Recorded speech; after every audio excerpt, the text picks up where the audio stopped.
Hello, I've had quite a busy week. I was following the general election very avidly just over a week ago, and I did a couple of videos and then run up to that about how to judge politicians, and then I just did another one a couple of days ago out on a bike ride. It's like my final, at least for now, video that talks about current affairs, politics, and so on and so forth. So I'm back to music today, but my eldest came back from university, stayed for about 5 minutes, and then has gone off to Germany for the summer, which is kind of thrilling for her, uh, slightly exciting for us, but also disappointing too that we're not going to see her too much over the summer.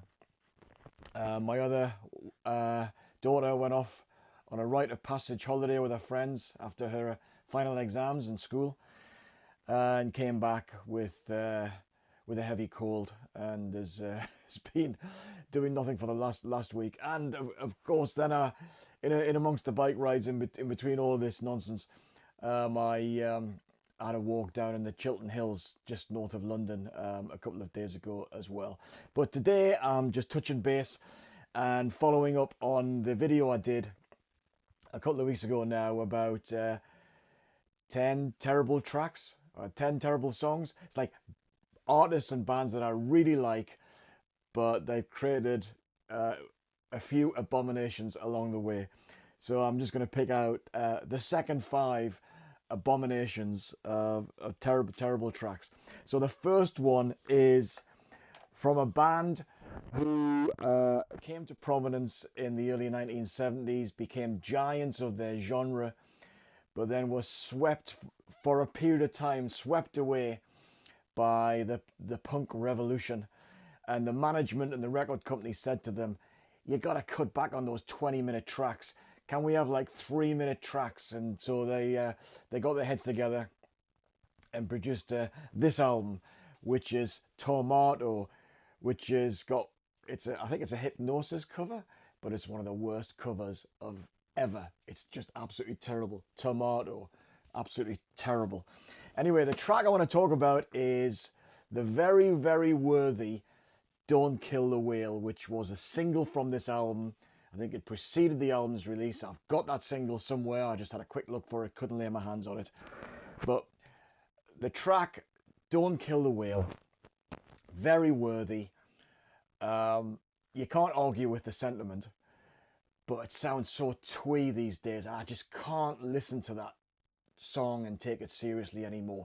Not least because they published the lyrics for it on this kind of nice inner sleeve, and it says don't kill the whale, like the chorus, like a phrase in the chorus, and that's it, don't kill the whale. But when you hear it, it's don't kill the whale, dig it, you gotta dig the whale. It was so embarrassing in my judgment, they couldn't even publish it in the lyrics. So yeah, hate that track. From a variable album, it's got some lovely, beautiful moments on it, but yeah, it's definitely leaned on by the industry to say you've got to kind of just somehow do something that's a little bit more short in duration. So that's yes. Second track I hate from an artist I really like is the title track from this album, Graceland. Now, the single from this, the main single, anyway, You Can Call Me Al, was great, it was fun. But of course, there's a huge controversy around this album because at the time, South Africa was still in the throes of apartheid, lots of Western boycotts going on, quite justifiably. And he was using South African musicians. So I'm prepared, I was at the time, I'm prepared to give him some slack, as that he was giving an opportunity for some of these artists to extend their reach beyond South Africa. And I think it's Ladysmith, Black Manzabo, came out of this movement. Are they on this album? I can't remember. But Graceland is just, I just don't get it. You've got these kind of African kind of rhythms, and someone's going to correct me, but you know, you've got Graceland, Memphis, Tennessee, and it's like, I just hate the juxtaposition between the lyrics as I remember them and those rhythms. and it's got like, is it like a descending bass line or something? It's just oh, anyway, I hate it. I hate it. I hate it. Another band I really liked, grew up with this band, and this is the band that kicked off this whole channel when I did a rundown of their worst to best albums. And not featuring high on that list was this album, Invisible Touch, Genesis Invisible Touch. And the title track, which opens the album, it's kind of got a nice, catchy melody. It's definitely stadium Genesis. This is not the idiosyncratic, this really experimental stuff that they were noted for right the way through till about maybe 1980. Certainly 1977, but Duke was a bit of a comeback. But anyway, Invisible Touch. The thing what put me off this track in the end was that on the live shows that were everywhere, on MTV or the DVDs that were released, you had Phil Collins extemporizing in his singing and encouraging audience participation. So you had this, she seems to have an invisible touch. Yeah! Just like, anyway, yeah, this side of the stadium, yeah, that side of the stadium, yeah. Oh, Phil. Hate it. Another artist who has, this is an artist who had a very interesting and unique voice, but occasionally went overboard. And I do really like this artist. And I've seen this artist live, and there's lots of stuff, particularly dare I say, the more mellow stuff, where the singing is just a bit more restrained, and I think, oh, that's a gorgeous, gorgeous voice. But then at the other extreme, you end up with Babushka from Kate Bush's Never Forever.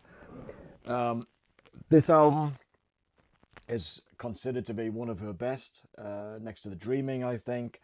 This has Breathing closing the album, which is a fantastic song. But it opens with Babushka, and it's just Babushka, yeah. Oh, get away, man, Kate. Anyway, and then finally, my last one today. I think I've done 4, then 5, and I'm a bit of a completist with this band. There's no doubt about it. Even though it's a game of diminishing returns as the years go by, it just gets worse and worse and worse. But still, I'm curious enough to buy Pink Floyd and The Endless River, and this is another lyrical abomination.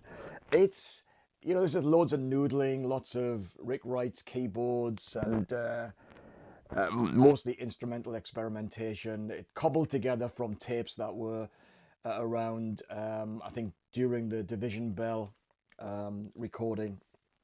But anyway, it closes off with this track called Louder Than Words. And stop me if you've heard this before, but I mean, I always thought that Dave Gilmour, a beautiful singing voice, fantastic guitar tone, so melodic in what he produces. I don't know how much of it comes from him or from the other members of the band, because Rick Wright was a very good melodicist as well in his composition. Less so Roger Waters, as we know. He was the grit and the oyster. But and towards the end of, in fact, right up to the present day, David Gilmour's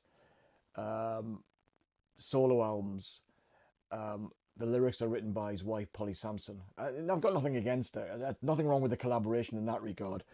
But you've got this band that are noted for kind of the serious tone, the gravitas, the symphonic sound, and the just the experimental, the unique combination of things that gave them that sound that is, unmistakable. And then you've got this track, Louder Than Words, and the first 2 lines: we bitch and we fight, diss each other on sight. So you've got 70-year-old musicians with his probably 50-year-old wife, and they come up and they think that it's kind of appropriate with this band. Did I say gravitas? This band which has so much long-term gravitas, and says we bitch and we fight, okay, diss each other on sight. What a load of crap. It puts me off listening to that track, and it puts me off listening to the whole album as well. So anyway, 5 terrible tracks from artists I really, really like. So anyways, I just thought I'd throw that in this morning. There's another video coming out, me on the bike, short one. It might come out before this one, but it's around this time. But anyway, this is me back on the music train for the vinyl community. So thanks for watching this one. I'll see you later. Ta-ra.